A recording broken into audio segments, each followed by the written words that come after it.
Really good one for you today. Oh, okay. A Russian teen charged with possession of weapons of mass destruction in Pennsylvania. Authorities say this happened Friday from the making of this video. Now,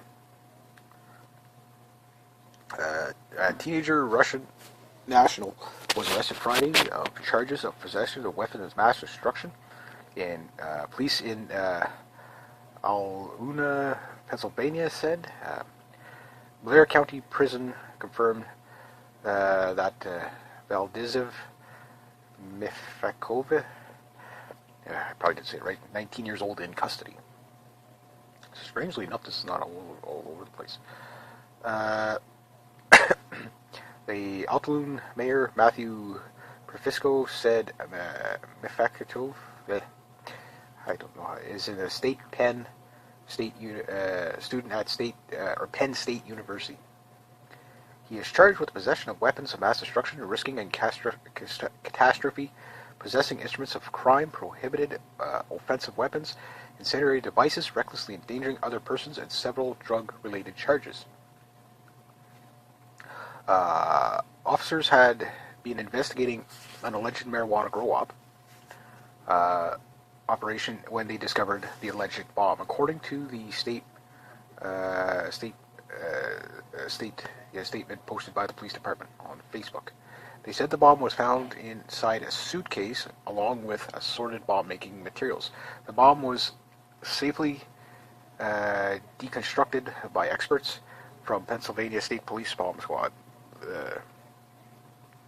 The statement read, Mikahov, I've probably said his name like 3 different times, different ways already, allegedly told investigators he bought the bomb-making materials online over the past few weeks. Police did not release any details about the possible motive, possible targets. Mayor Pafiso said the city had quite a scare. This is something you hear about in big cities or movies, but not something you would think you would hear about a place like Altoona, he told. But then again, they could be anywhere, right? The Altoona Police Department said the federal agencies has been notified and the arresting investigation. Okay, so for some reason, this isn't blaring to the high heavens. A weapon of mass destruction. Now, let's get this clear. That does not necessarily mean nuclear weapon. It means it could be something that it could have been a suitcase full of hand grenades, for example. That would be considered a weapon of mass destruction.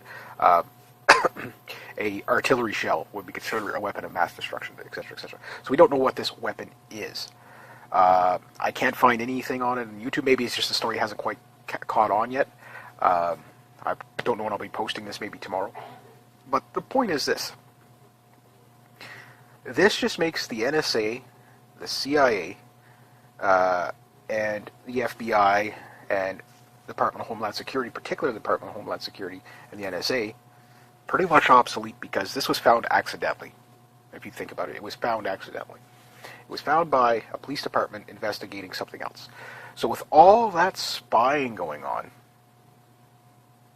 this kid could have had a actual terror plot, set up. We don't know.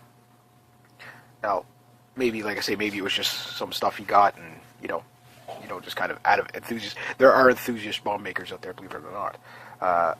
But let's say this kid was going to be like another Boston bombing or something like that, or one up Adam Alanza. You never know. Like, I mean, then what would we be talking about? Bomb registries and bomb regulations. We have to do a mental background check to be over bombs. So it gets ridiculous. So this just shows you how ineffective the billions and billions of dollars. It's just a make-work project. That's all the NSA is. Unless they have a lead like these police officers had, there's really no way for them to really gain any intelligence unless it's accidental. Should they disband the NSA? Well, I say get a warrant and go back to hunting subs. That's what I say about that. The Department of Homeland Security, I think just do away with them altogether. They're clearly not.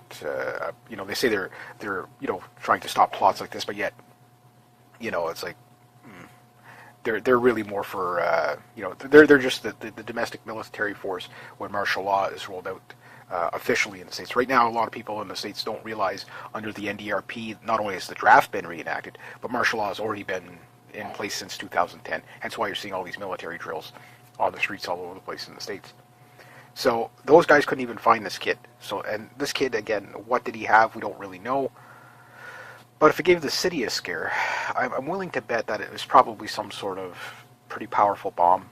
You know, maybe it could have been the pressure cooker bomb like they used in the Boston bombing. You know, that type of thing. That would consider, you know, anything that, you know, pipe bombs. It could be pipe bombs. It could be anything. Would it be nuclear? It's hard to say. Probably not, because the kid probably would have died from radiation exposure. You can't hang around. You can't have a warhead in your house, even the small. This is what people don't get. Okay, like I'll show you what 75 pounds of how big a 75-pound plutonium warhead looks. That's how big it is. So yeah, the suitcase nukes are definitely, you know, no problem. You know, so that's the reality of the needle in the haystack that it is. But it just, again, to me, it's a bizarre story. I don't see. Well, it looks like Fox covered it, but they just cover it on a local channel, or I don't know.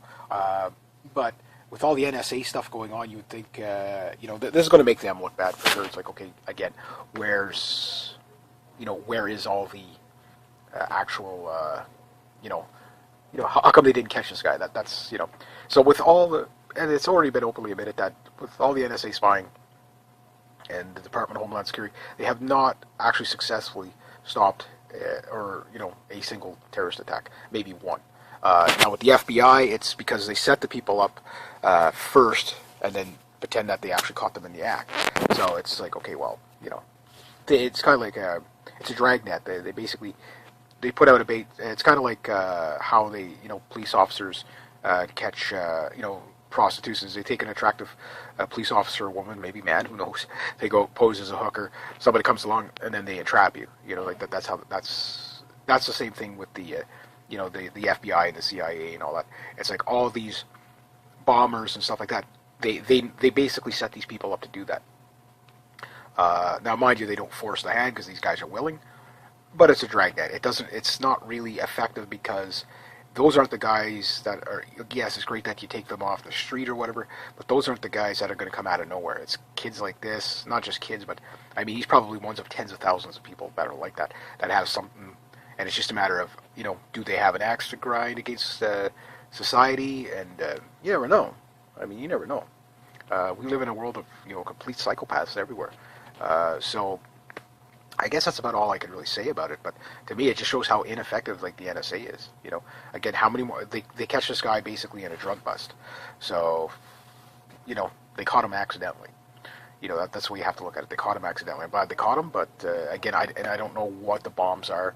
If they're pipe bombs, pressure cooker bombs, whatever they might be. It'll be interesting to see if this story, you know, starts coming out in a couple of days. Sometimes, I mean, it happened Friday. Sometimes it takes, you know, like better part of a week before you start seeing it. You know, I mean, this is what the media has to compete with. We could be telling you stories like that. But that has to take back page because Justin Bieber, you know, he's been arrested. You know, that's actually, I shouldn't be wasting time on this other kid. I should be really talking about Justin Bieber. So again, I'm not saying they shouldn't cover the Justin Bieber story, but you know, give it its 40 seconds of fame, move on, not 3 or 4 days covering. This is the stuff people want to know, and this is why mainstream media is losing a lot of viewership. Is because, you know, people hear about this on an alternative. Now, technically, yes, Fox is the one that's covered this story, but again, it's, you know, once they run with it on the big channel, so to speak, then you'll see the other, you know, everybody else jumping in on the bandwagon. Because there's no originality or creativity really in the mainstream media. They're just, okay, well, what are they doing to get ratings? Well, we'll do the same thing as them. Just see if we can do it a bit better, you know. So they don't really break the mold, you know. That's why I like alternative media much better. But it is kind of scary that those type of things are out there. There was a documentary I watched that Vice made. It was called, and I don't watch Vice that often, but sometimes they have really fantastic documentaries. And it was called How to Buy a Nuke. How to Buy a Nuke or something like that. And like 130, 150 grand, you go to Bulgaria, I mean, this guy had them in his garden. When the Soviet Union supposedly collapsed, which it never did, it just diverted the cash to the military. Just look at what they got now. But a lot of stuff, the Russians don't keep records. They don't keep. The Russians were opposite of the Germans. The Germans kept records. The Germans, they had serial numbers on everything. The Russians, how many AKs are there? I don't know, millions. We know we use this much tonnage of steel and metal to make it. That's it. Other than that, how many aircrafts do they have? They don't know. They just mass produce stuff. They weren't into counting the numbers. When we could block out the sky with Hind 24 helicopters, then we'll know we have enough. You know what I mean? That's kind of the way the Russians were doing it. So the fall of the Soviet bloc, so to speak, a lot of that stuff just kind of ends up anywhere and everywhere. And considering the corruption in Russia, considering most of the Eastern Bloc countries, weapons deals are. I mean, I used to talk to a Polish guy. I used to come into the store, and you could really call him an arms dealer technically. He's like, he goes, I'm a weapons dealer. I can bring legal weapons into Canada or whatever. I said, can you get me a T-72 tank or a BMP 2 or 3? He goes, yeah. He says, I got one BMP for $7,000, but it'll probably cost you $80,000 to ship it over. That's the thing, he says, I have one T-72, no engine, $1,500. I have another one, no turret, $1,000. Then I have one all running for something like $15,000. I'm like, you're kidding me, right? He goes, no, I fix you, no problem. I was like, okay, But I mean, but the thing is I know legally you can't. You can own a tank chassis, but you can't own the tank. You can't own the turret. You can't own that, unless the gun, I think, is. I know I looked into it. Yeah, this is something I would look into. At one point, I think I called the Department of Transportation here in Canada. I asked them about. I said, if a person wanted to own, like, say, like a Sherman tank or an old Soviet bloc tank as an enthusiast, what would, and I think it was something along the lines of, you couldn't license it for the road. It was a special kind of license, and it was also the main gun. There could be no functioning fire control systems on it. How they'd registered and all that, the insurance on it. I don't even remember if you could at the time, and it was something along that lines. Like you could have the lower end of the tank, but you weren't allowed to have the turret or whatever. I can't remember, but I was like. I mean, okay, let's say you did buy a T-55 tank, okay, for, I don't know, $2,000. Okay, you were able to get it here, say $8,000, the shipping over, and you were able to bring it through customs and license it and everything like that. You'd probably want to do some sort of radiological testing on it, make sure the thing wasn't just full of cesium, you know what I mean? That's why, yeah, it's brand new, it's never been run, it's kind of old, but, yeah, hey, why is it glowing green? Yeah, it was one of the ones they used in a test, that's why it's so cheap. So anyway, you get it. RCMP and the Canada Customs registers it for you. You put a license plate on. You go play in the field and whatever. You crush some old cars with it. Okay, no problem. But then one day, I don't know, something happens and a civil war breaks out, or something, or space aliens, or the zombie apocalypse. You pop out the the dummy gun. You makeshift some sort of a main gun. Next thing you know, you've got a functioning tank again. So I'm sure, because that's what they do overseas, like that type of stuff. So I guess the point is that stuff is out there, and it's pretty terrifying. And again, this just shows me all the money you put on those intelligence agencies, and yet they find stuff like this by accident. So I don't know. Anyway, I'll leave it at that. So rate, subscribe, share, comment, like, and if you do know if you can actually own a tank legally in Canada, what the restrictions are. I mean, it was years ago when I looked into this. I wanted it for an ATV. I thought I could buy a four-wheeler, I could buy an Argo, or I could buy a tank. Tank. Yeah. Alright, rate, subscribe, share, comment, like. Okay, hi and welcome. I've got a really good one for you today. Oh, okay, a Russian teen charged with possession of weapons of mass destruction in Pennsylvania. Authorities say this happened Friday, from the making of this video. Now, a teenager Russian national was arrested Friday on charges of possession of weapons of mass destruction.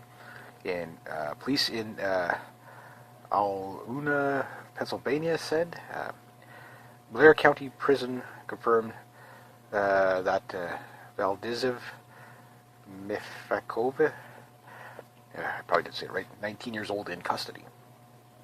Strangely enough, this is not all over the place. The Altoona Mayor Matthew Rafisco said Mefakatov, I don't know, is in a student at Penn State University. He is charged with possession of weapons of mass destruction, risking and catastrophe, possessing instruments of crime, prohibited offensive weapons, incendiary devices, recklessly endangering other persons, and several drug-related charges. Officers had been investigating an alleged marijuana grow-op operation when they discovered the alleged bomb. According to the statement